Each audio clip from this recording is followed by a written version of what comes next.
सतीश भाई, राम राम। राम राम भाई। तो फिश फार्मिंग का आइडिया कैसे आया?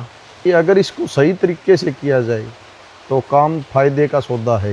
इसमें फंगेसियस डाल रखी है। 8 टैंक हैं 26x26। उन किसान भाइयों के लिए जो बिल्कुल स्टार्टिंग से काम करना चाहते हैं, उनके लिए आप स्टेप बाय स्टेप बताइए कि कहाँ से शुरू करें और कहाँ पे ख़त्म होता है। 12 एकड़ का एग्रीकल्चर, 4 से 5 एकड़ का हॉर्टिकल्चर और 1 एकड़ का फिश फार्मिंग बराबर बेनिफिट। उन किसान भाइयों के लिए क्या कहोगे जो कर्जे के नीचे दबे हुए हैं? ये टैंक और साइज है अपनी 26x26 फीट। इसमें सीड को सेल करने में कोई कठिनाई की बात नहीं है। तो कितनी कॉस्ट आ जाती है सतीश भाई फीडिंग की? तो इनकी सेल के बारे में बताएं सतीश भाई। ये है अपना ड्रम फिल्टर। अगर हमारे पास बजट 10 लाख रुपए का है तो 4 लाख रुपए से ज़्यादा इन्वेस्ट मत। किस किस तरह की बीमारियों का डर रहता है? बिम्स में 60% सब्सिडी गवर्नमेंट देती है। सीधी आय की बात कर लेते हैं कि किसान भाइयों।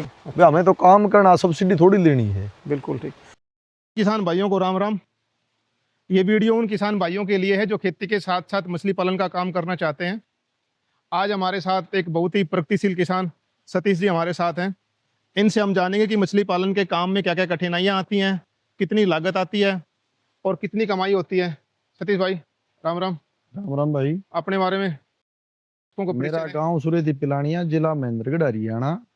मैं पिछले 3 साल से फिश फार्मिंग का काम कर रहा हूँ। टोटल कितने एकड़ के जमींदार हैं और कितने एकड़ में आपने फिश फार्मिंग मैं कर रखी है? 4 जमींदार हूँ, जिसमें 1 एकड़ में मैंने फिश फार्मिंग कर रखी है। बाकी 3 एकड़ में आप किस तरह की खेती करते हैं? बाकी 3 एकड़ में गेहूँ, सरसों या जो बरसाती फसल होती है उस टाइम पे अपना ग्वार, बाजरा। तो फिश फार्मिंग फिश फार्मिंग का आइडिया कहीं गए हुए थे तो ये सुना किसी से कि भाई फिश फार्मिंग का अच्छा काम है अगर सही तरीके से किया जाए। मेरे मन में ये हुआ कि कह रहे हैं तो इसके बारे में सोचा जाए। तो मैंने घूम घूम के 2-4 फार्मों पे विजिट की।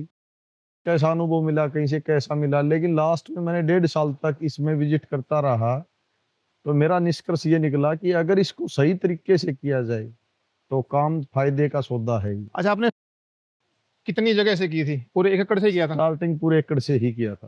तो उस टाइम कितना खर्चा आया था लगभग उस टाइम पे मोटा मोटी 60 लाख रुपए खर्चा है।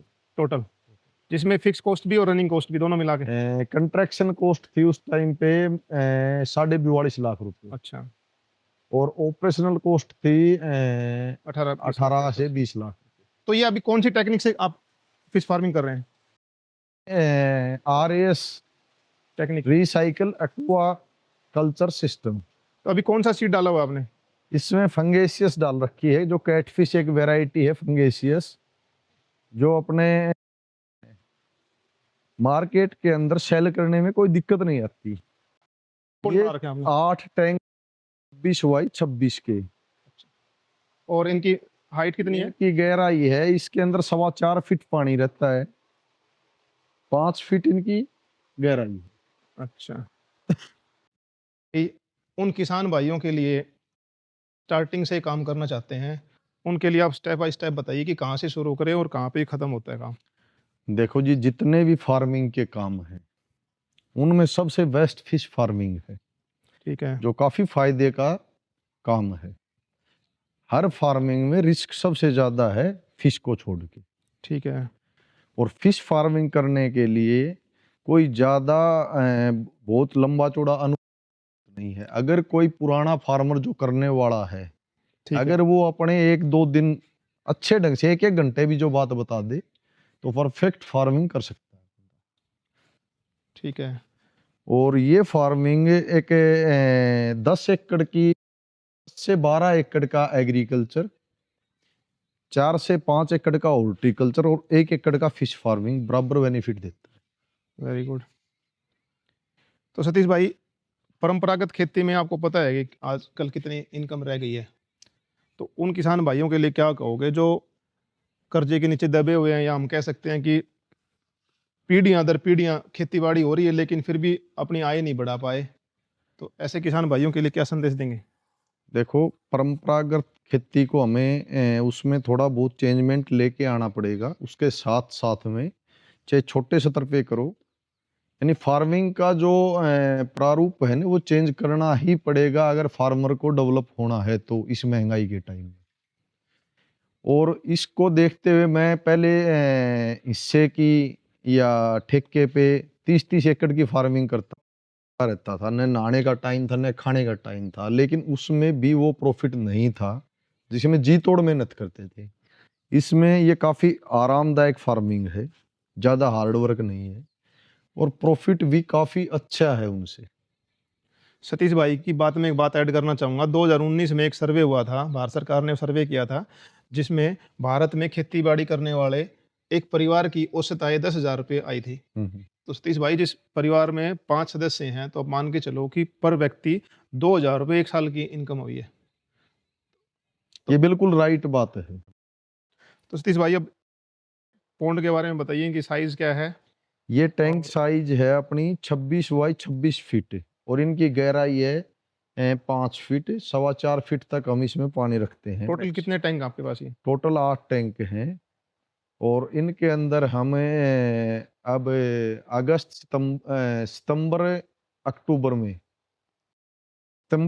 में सीड स्टॉकिंग करते हैं ठीक है, फंगेसियस जो कैटफिश है, ठीक है। जो कि ज़्यादा सर्दी सहन नहीं कर सकती। मिनिमम 22 डिग्री टेम्परेचर पर ये सर्वाइव कर जाती है। तो अब इससे कम टेम्परेचर आने के बाद ये सर्वाइव नहीं कर पाती, इसीलिए इसको आरएस के अंदर हम स्टॉक करते हैं। सतीश भाई, किस साइज़ की हो जाती हैं तब इनको आप सेल करते हो? ये साइज का एक पैमाना बताऊं सभी किसान भाइयों को कि इसको लाइन बोलते हैं। भाई कितने लाइन का सीड स्टॉक करते हो? लाइन का मतलब होता है 1 केजी में कितना सीड आता है। ठीक है। तो हम जब स्टॉकिंग करते हैं तो 500 से 600 लाइन सीड स्टॉक करते हैं, यानी पर केजी 600 पीस मान के चलो आप। और जब हम सेल करते हैं 40 लाइन 30 लाइन, यानी पर केजी 40 पीस 30 पीस का सीड स्टॉक करते हैं। तो यानी कि ग्राम के हिसाब से 20 से 25 ग्राम हाँ, इसकी साइज़ हो जाती हाँ, है। हाँ। तो अगर बेचने की बात करें तो सतीश भाई, बेचने में क्या-क्या कठिनाइयाँ आती हैं? देखो इसमें सीड को सेल करने में कोई कठिनाई की बात नहीं है।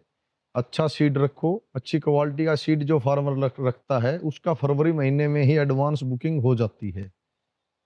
मैंने अगर पहली बार जब सीड की स्टॉकिंग की तो मैंने भी ये सोचा कि इतना ज़्यादा पैसा इन्वेस्ट कर दिया, सीड को सेल कहाँ करेंगे? लेकिन इतनी ज़्यादा बायर आए मेरे पास कि मैं उनकी पूर्ति भी नहीं कर पहले पाया से ही कॉन्टैक्ट हो जाते हैं। पहले से ही। फरवरी में ही सारा बुक हो जाता है सीड। अच्छा, इसमें पेमेंट का क्या रहता है सतीश भाई? उधार में चलता है या कैश चलता है?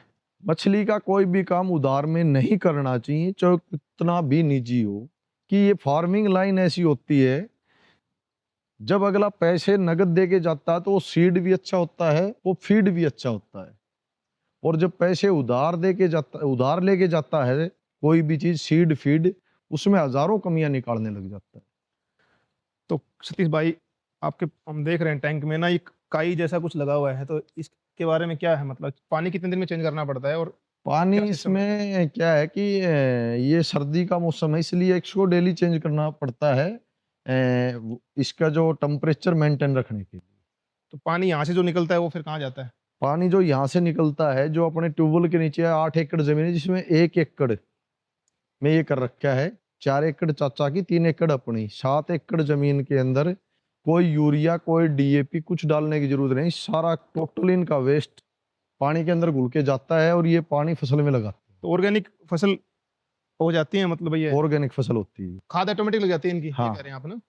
नहीं डेली इसमें 1 क्विंटल से ज्यादा फीडिंग करवाते हैं। तो अच्छा, वो फीडिंग का फीडिंग क्या रहता है सतीश भाई? कितने दिन में करवाते हो या दिन में? फीडिंग दिन और कितनी क्वांटिटी होती है? क्या खर्चा रहता है फीडिंग का?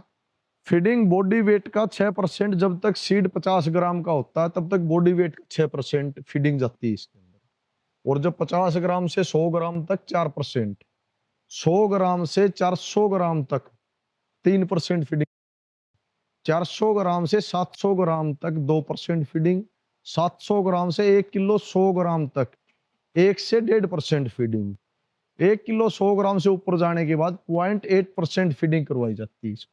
तो सतीश भाई, फीडिंग की कॉस्टिंग मेरे को लग रहा है सबसे ज़्यादा रहती होगी इसमें। हाँ, सबसे मेन कॉस्ट ही फीडिंग की है। कितनी कॉस्ट आ जाती है सतीश भाई फीडिंग की? किस हिसाब से आप अनुमान लगाते हैं फीडिंग कॉस्ट का? 1 टन बायोमास तैयार करने के लिए 1.3 टन फीड की जरूरत पड़ेगी। यानी कि 1000 केजी मछली तैयार करने में तो 1300 1300 केजी केजी। आपको फीड देनी पड़ेगी उनको। हाँ। वो भी 50 लाइन से ऊपर के बच्चे की काउंट कर रहे हैं। ठीक है।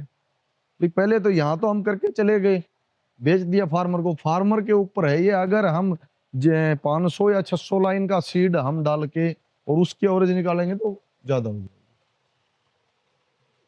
तो इनकी सेल के बारे में बताएं सतीश भाई, पर आप क्या पर टन के हिसाब से ले लेते हैं कि 1 टन नहीं, मछली की? इसका सेल का केजी का है ठीक है। और टाइम के ऊपर है। जैसे इसका जनवरी से लेके और जुलाई तक ऑल ओवर एवरेज रेट होता है 115 रुपए केजी। ठीक है। भाई 135 भी सेल होता है तो 95 भी होता है। ठीक है। उसके बाद में इसका रेट डाउन होने लग जाता है। जो जो ठंड बढ़ती जाएगी उसी टाइम पे इसका रेट घटना शुरू हो जाएगा कैटफिश का, क्योंकि ये सर्दी सहन नहीं कर सकती। वो डिमांड सप्लाई वाला रूल लागू हो जाता है। हाँ, ठीक उस है। टाइम पे वो सप्लाई ज्यादा हो जाती है, डिमांड वही रहती है। तो सतीश भाई, आपने एक ये टैंक बनाए हुए हैं और ये एक ओपन आपने रखा हुआ है, ये कितने एकड़ जमीन है लगभग? ये कोई ज्यादा नहीं है, ये मुश्किल से 1.5 कनाल तो ये जगह किस है। लिए रखी हुई है आपने? एक तरह से आपके पास ये एक नर्सरी टाइप लगा लो, या कोई भी बाहर से बंदा है भी क्यों। मैं 2.5 एकड़ के पंचायती पौंड है वो ले रखा है मैंने, ठीक है। उसमें भी मैं फार्मिंग करता हूँ। शुरुआत में मैंने इससे शुरू की, फिर उसमें वो 2.5 एकड़ का पंचायती 5 साल के लिए प्रणाली में लीज पे लिया। ठीक है। तो ये उसको सपोर्ट करता है। यहाँ पर पानी का टेम्परेचर अच्छा है अपने बोरवेल का, ठीक है। तो ये कैटफिश का इस टाइम पे वो हो जाता है कि भाई रेट डाउन आ गए तो उसको उठा के अपनी नर्सरी में डाल लेते हैं। तो यहाँ पे कितने ग्राम की मछली है आपके पास अभी? यहाँ पे 400 ग्राम से लेके और 900 950 ग्राम तक का माल है। ये बेचने लायक कब होएगा? अब ये बेचने लायक है, लेकिन इस टाइम इसका रेट नहीं है। ठीक है। ये 25 सितंबर से लेके और 5 जनवरी तक इसका अच्छा रेट आ जाएगा। इसमें टेम्परेचर मेंटेन करने के लिए क्या करते हो आप सर्दी में? इसमें डेली पानी, अपने टैंकों का पानी 28 डिग्री का जाता है इसमें रात को। ठीक है। उसके बाद उसको निकाल के फसल में लगा देते हैं अच्छा। और इसमें डेली नया ऐड होता रहता है। सतीश भाई, ये क्या बनाया हुआ आपने, किस काम आता है? ये गर्मी के टाइम में हम इसमें अगर ये है अपना ड्रम फिल्टर, ठीक है। जो पानी को इसके अंदर से फिल्टर करके और जो हार्ड वेस्ट है वो निकाल देता है और पानी दोबारा रीयूज हो जाता है। अभी सर्दियों में फिर फिल्टरिंग के लिए क्या करते हो आप? सर्दी में फिल्टरिंग नहीं हो सकती। सर्दियों में अगर फिल्टरिंग करेंगे तो पानी का टेम्परेचर डाउन चला जाएगा, फिर से हो जाएगा। हाँ। तो ये सारा फसल में ही काम लेना पड़ेगा। तो ये अलग अलग बनाने की क्या वजह है सतीश भाई? ये अलग अलग बनाने का वजह ये था फिल्टरिंग के लिए। इसमें जैसे ड्रम फिल्टर लग गया, ड्रम फिल्टर के अंदर से जो मोटा वेस्ट था वो इसने निकाल दिया। ठीक है। फिर भी कुछ वेस्ट ऐसा बच गया जो इसमें आके इसमें बायोमीडिया डाल रखी थी। अच्छा। जो बैक्टीरिया, जो हानिकारक बैक्टीरिया है उनको खत्म करती थी बायोमीडिया। बायोमीडिया टैंक से होते हुए सडल टैंक में पहुंच जाता था। यहाँ से पानी उठा के अपने टैंकों में डाल दो यूवी से होते हुए। अच्छा। तो सतीश भाई, आपको इतने साल का एक्सपीरियंस हो चुका है, इतने लंबे सफर में आपको मुश्किलें भी आई होंगी, दिक्कतें भी आई होंगी। तो देखो, किसान कोई भाइयों भी के नया काम शुरू करते हैं काफी मुश्किलें आती हैं और उनको मुश्किलों को सहन करने की क्षमता भी इंसान में होनी चाहिए। मैंने जब ये फार्म तैयार किया फर्स्ट टाइम, मैं रोहतक से किसी दलाल के थ्रू मैंने सीड ले लिया। वो सीड इतना ज्यादा बैक्टीरिया लोड था उस पे, फंगल इन्फेक्टेड था, मेरे को ज्यादा इतना ध्यान नहीं था।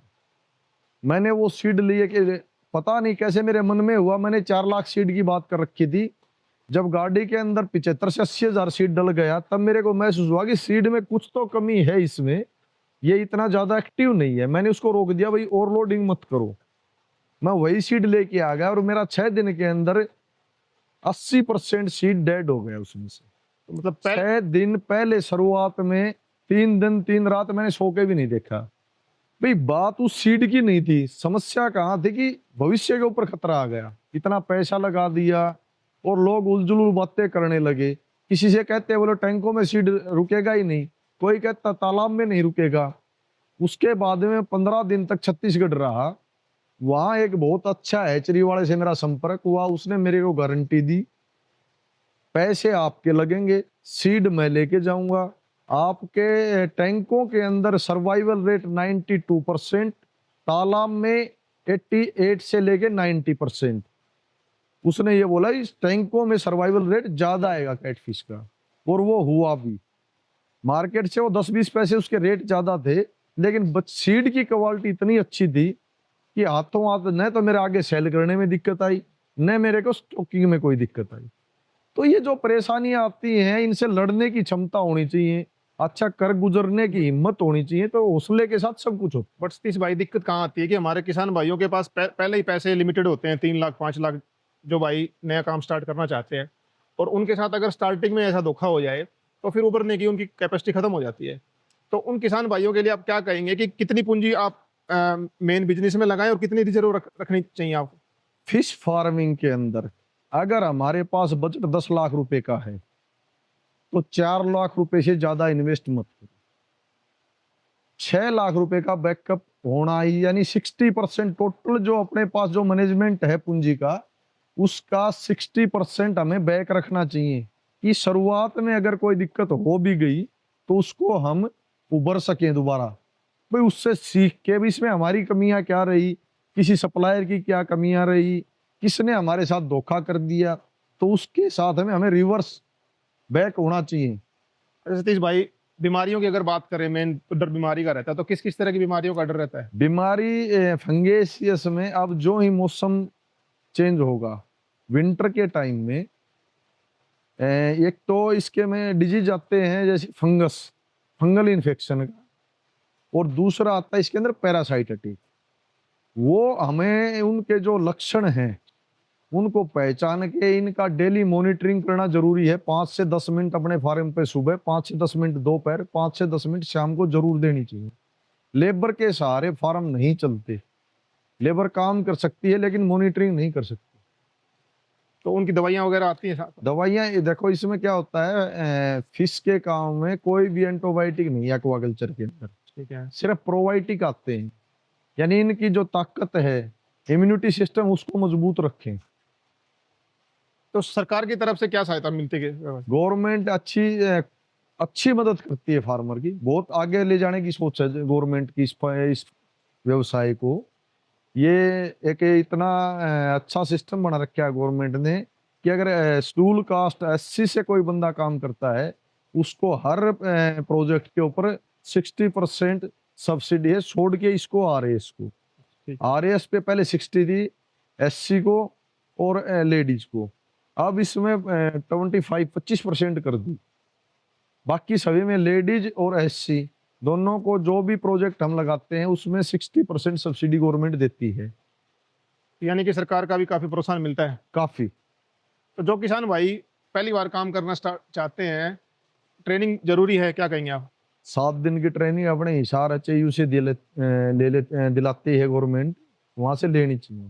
उसके अलावा मैं तो ये कहता हूँ कि कम से कम 15 से 20 आपको फार्म विजिट करनी चाहिए। बिल्कुल, अकेली किताबी बातों से कुछ नहीं होता, जो वो ट्रेनिंग देंगे ना वो चीजें फील्ड पे सारी लागू नहीं होती, और जो लागू होती है वो बता नहीं पाते। तो अच्छा, सीड वगैरह फिर अब आप खुद ही तैयार करते हैं या फिर अभी भी छत्तीसगढ़ से लेके आते हैं? नहीं, सीड बाहर से। कैट फिश का हमारे यहाँ पर कोई हैचिंग हो ही नहीं सकती। अच्छा। जो हमारी इन्वायरमेंट है ना, इसको कम से कम भी 16 से 18 घंटे सम टेम्परेचर का मौसम चाहिए इस पे, जहाँ ज्यादा जंगल हो, चिपचिपी गर्मी हो, उसी जगह ही इनका सीड सर्वाइवल कर पाता है कैट फिश का।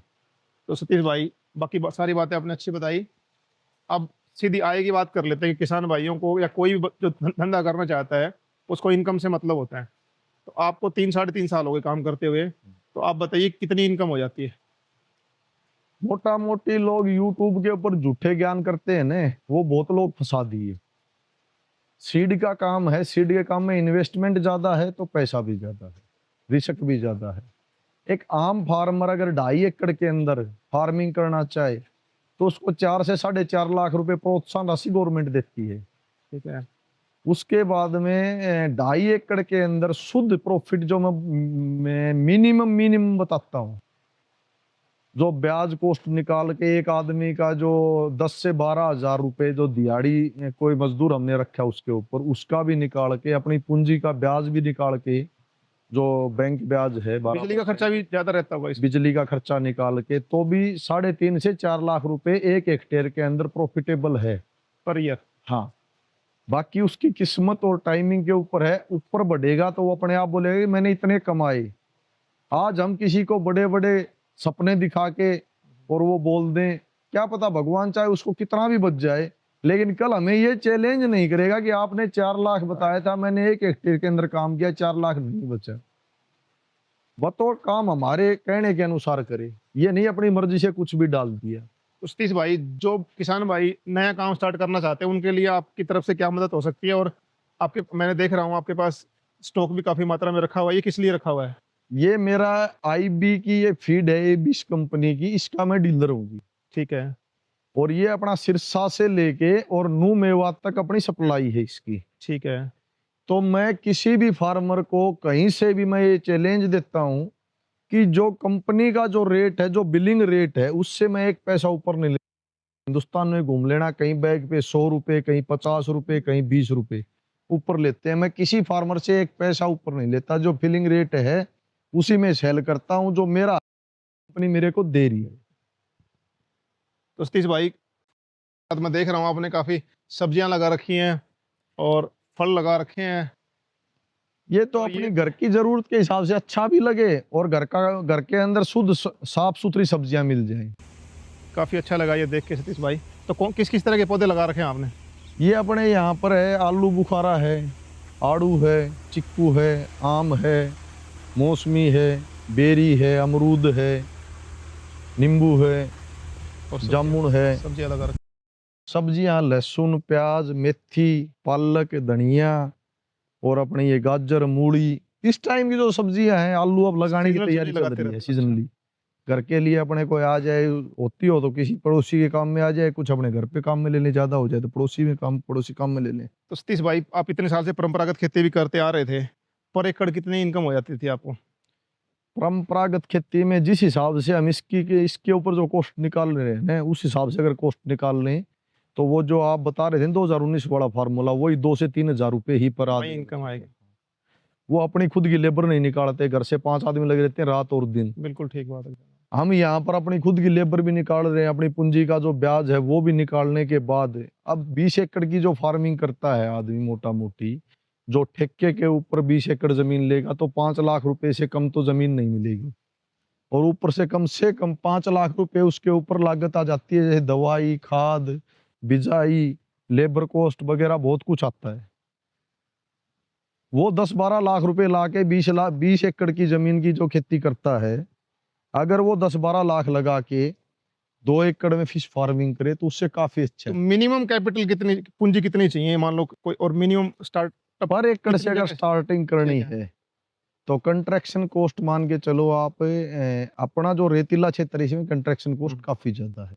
और अपने यहाँ पर ओपन पॉन्ड में इतना ज्यादा पानी अवेलेबल नहीं है। ठीक है। अगर किसी भाई को करने का मन है तो हरियाणा के बहुत से क्षेत्र हैं जहाँ सेम आई हुई है, जहाँ पानी की भरिया है, वो जमीनें किसी काम की नहीं, तो वो किसान आपको कम से कम कॉस्ट में जमीन अवेलेबल करवा देंगे। ठीक भाई है। 5 एकड़ हमने ठेके पे लेनी 10 साल के लिए, 10 साल का ठेका करवा लिया तो उस जमीन के ऊपर गवर्नमेंट सब्सिडी भी देगी। अगर किसी को फाइनेंस प्रॉब्लम है तो बैंक से अगर अच्छा व्यवहार है तो बैंक लोन भी करता है। मेरा पीएनबी बैंक से मैंने लोन करवाया था इसका। अब तो 2 किस्तें बाकी हैं, मैंने पूरा लगभग क्लियर कर। लोन भी चल रहा था। कितनी सब्सिडी मिली थी सतीश भाई आपको लगभग? मेरे को 30 लाख रुपए। सब्सिडी आपने ले ली थी? हाँ। 60 लाख रुपए लगा के लगभग? 50 लाख रुपए अच्छा, ऑपरेशनल कॉस्ट थी इसकी शुरुआत, ठीक 60 लाख रुपए। तो इस पे 50 लाख है, इसकी जो गवर्नमेंट जो मानती है वो 50 लाख रुपए ही मानती है, इसकी ऑपरेशनल और कंट्रैक्शन अच्छा, ठीक दोनों है। मिला के। उसका 60% सब्सिडी देती है। वो अपने हिसाब से बना लिया, भाई गवर्नमेंट के हिसाब से बनाते तो कंस्ट्रक्शन कॉस्ट काफी कम आती। ओके। भाई हमें तो काम करना, सब्सिडी थोड़ी लेनी है। बिल्कुल ठीक। वो तो सोच भी ये नहीं होनी शेड चाहिए आगे सतीश के भाई। लगा दिए, ये मत लगाओ चाहे गवर्नमेंट की तरफ से। ये हमने जैसे रूम बनाए हैं, ये 3 शेड के बना लेते। बिल्कुल। एक 10 बाई 10 का रूम की जरूरत थी उनको, एक 10 बाई 10 का चाहिए लेबर था। रूम और अपने स्टॉक के लिए हाँ रखा हुआ हाँ, है ना? वो तो वो बोलते हैं वैसे, लेकिन हमें तो काम करना तो उसी हिसाब से काम करना पड़ेगा। सतीश भाई, आपने टाइम दिया, बहुत बहुत धन्यवाद आपका। और अपना मोबाइल नंबर और एड्रेस बता दे, जो किसान भाई आपसे मिलना चाहते हैं, मेरा जुड़ना चाहते हैं। Mobile number 9992220275। मेरा गांव सुरेती पिलानिया, जिला महेंद्रगढ़, पिलानिया फिश फार्म। तो कोई भी किसान भाई कभी भी फोन कर सकता है सतीश भाई को, कभी भी एनी टाइम। 24 घंटे अवेलेबल रहेंगे किसान भाइयों और के लिए। मेरे संपर्क में जितने भी किसान आए हैं, कोई मेरे ऊपर ये उंगली नहीं उठा सकता कि इसने हमारे साथ गलत कर दिया। जो बात कहेंगे वो सही कहेंगे, सही राय देंगे। चलो सतीश भाई, आपका धन्यवाद आपका है। Thank you.